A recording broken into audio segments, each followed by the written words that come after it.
नमस्कार बहनों एवं भाइयों,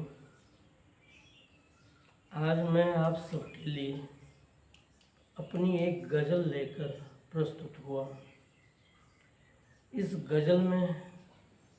वस्तुतः हमारे देश में राजनीतिक दलों की प्रवृत्ति, उनके नेताओं की प्रवृत्ति और साथ साथ में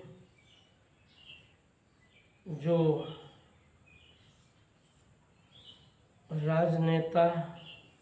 राजनीतिक दल, अपराधी एवं अधिकारी गठजोड़ है, उस पर टिप्पणी की गई है। लोग जब अंधी कमाई के फेर में पड़ जाते हैं तब न तो समाज का भला होता है न देश का भला होता है। जब राजनीति में बैठे लोग केवल देश के धन को उगाहने और अपनी तिजोरियां भरने के चक्कर में पड़ जाते हैं तो हमारे समाज और देश की क्या दशा होती है ये समझा जा सकता है। उसी सब पर ये गज़ल प्रस्तुत है, लीजिए। उलझा हूँ अपने धाम फिर कैसे गज़ल लिखूं, उलझा हूँ अपने धाम फिर कैसे गज़ल लिखूं,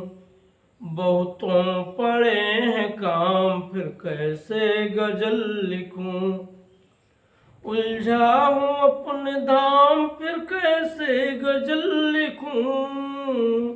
बहुतों पड़े हैं काम फिर कैसे गज़ल लिखूं, बहुतों पड़े हैं काम फिर कैसे गज़ल लिखूं, ढूंढा बहुत न मिल सका परंतु एक हल,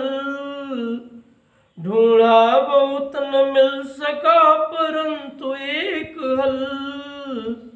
है प्रश्न पर तमाम फिर कैसे गज़ल लिखूं, है प्रश्न पर तमाम फिर कैसे गज़ल लिखूं, खुशियों की भोर तो है, गज़ल की विशेषता संकेतात्मकता होती है, उसी को ध्यान में रख करके इसे समझें। खुशियों की भोर तो है उनके नसीब में, खुशियों की भोर तो है उनके नसीब में, अपनी उदास शाम फिर कैसे गज़ल लिखूं, अपनी उदास शाम फिर कैसे गज़ल लिखूं, उलझा हूँ अपने धाम फिर कैसे गज़ल लिखूं, बहुतों पड़े हैं काम फिर कैसे गज़ल लिखूं, सदियों की चोट खाकर घायल है आदमी, सदियों की चोट खाकर घायल है आदमी, पर उनके लगे वाम फिर कैसे गज़ल लिखूं, पर उनके लगे वाम फिर कैसे गज़ल लिखूं, उलझा हूँ अपने धाम फिर कैसे गज़ल लिखूं, बहुतों पड़े हैं काम फिर कैसे गज़ल लिखूं, चूना लगान देश को चुन कर वे जा रहे, चूना लगान देश को चुन कर वे जा रहे, सब व्यर्थ ताम झाम फिर कैसे गज़ल लिखूं, सब व्यर्थ ताम झाम फिर कैसे गज़ल लिखूं, उलझा हूँ अपने दाम फिर कैसे गज़ल लिखूं, बहुतों पड़े हैं काम फिर कैसे गज़ल लिखूं, बस आम आम आदमी उनके लिए हुआ, बस आम आम आदमी उनके लिए हुआ, गुठली के उनके दाम फिर कैसे गजल लिखूं,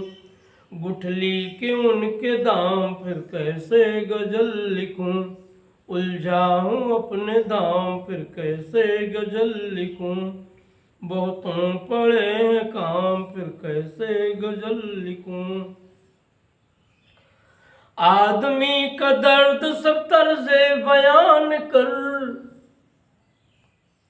मुझे हंसी आती है जब राहुल गांधी जैसे लोग, सोनिया गांधी जैसे लोग जनता की बदहाली का रोना रोते हैं और उन पर घड़ियाली आंसू बहाते हैं, जिनको एहसास ही नहीं अभाव का स्वरूप क्या होता है, भाव कैसे होता है, जिन्होंने कभी दर्द देखा तक नहीं है, सुविधाओं में, सुख सुविधाओं में पले बड़े लोग जब आदमी का दर्द राजनीतिक निहितार्थ के कारण से गायन करते हैं तो अपने आप उनकी वाणी से उनके भीतर का सच निकल पड़ता है कि वे वस्तुतः संवेदनशील हैं भी कि नहीं। आदमी का दर्द सब तर्ज़े बयान कर, हैं पी रहे वे जाम फिर कैसे गजल लिखूं, हैं पी रहे वे जाम फिर कैसे गजल लिखूं, उलझा हूँ अपने धाम फिर कैसे गजल लिखूं, बहुतों पड़े हैं काम फिर कैसे गजल लिखूं। दामन में दाग उनके पर उनको न शर्म है, दामन में दाग उनके, राजनीतिक दलों में असरे लोगों को देखिए तो स्वतः ही मालूम हो जाएगा कि उन पर कितने दाग वस्तुतः लगे हैं, और फिर भी वे कैसे बेशर्म होकर जनता के बीच अपनी वाणी प्रस्तुत करते हैं। मौका पड़ने पर जो नल की टोटियां तक खोलकर अपने घर ले जाते हैं,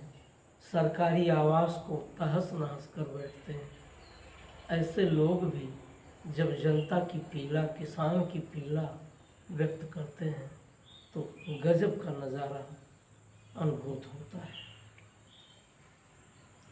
दामन में दाग उनके पर उनको न शर्म है, चर्चा यही है आम फिर कैसे गजल लिखूं, चर्चा यही है आम फिर कैसे गजल लिखूं,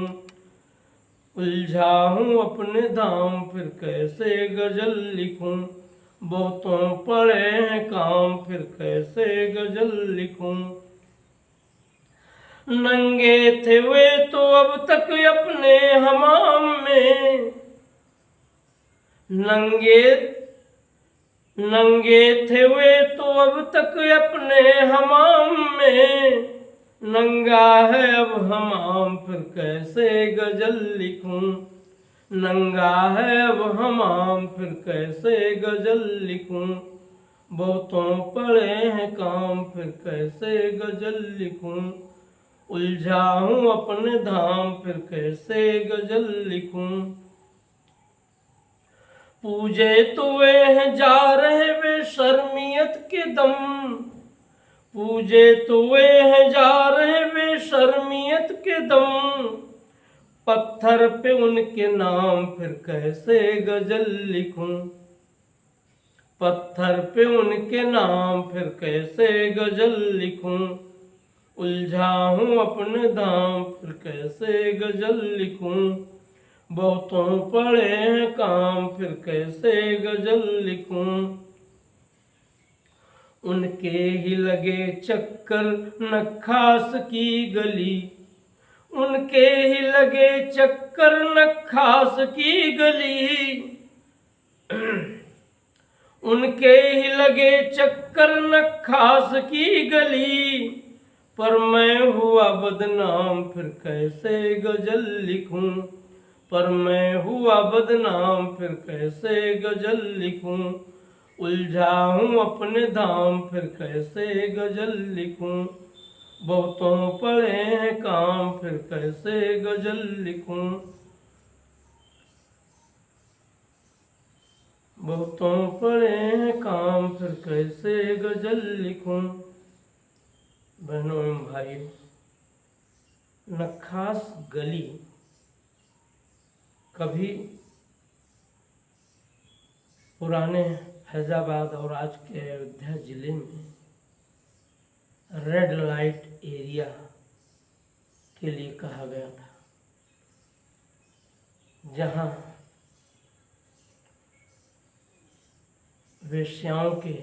निवास हुआ करते थे और दिन में सफ़ेद पोश दिखने वाले लोग भी अपनी रात की रंगीनी वहीं पूर्ण करते थे। इसीलिए मैंने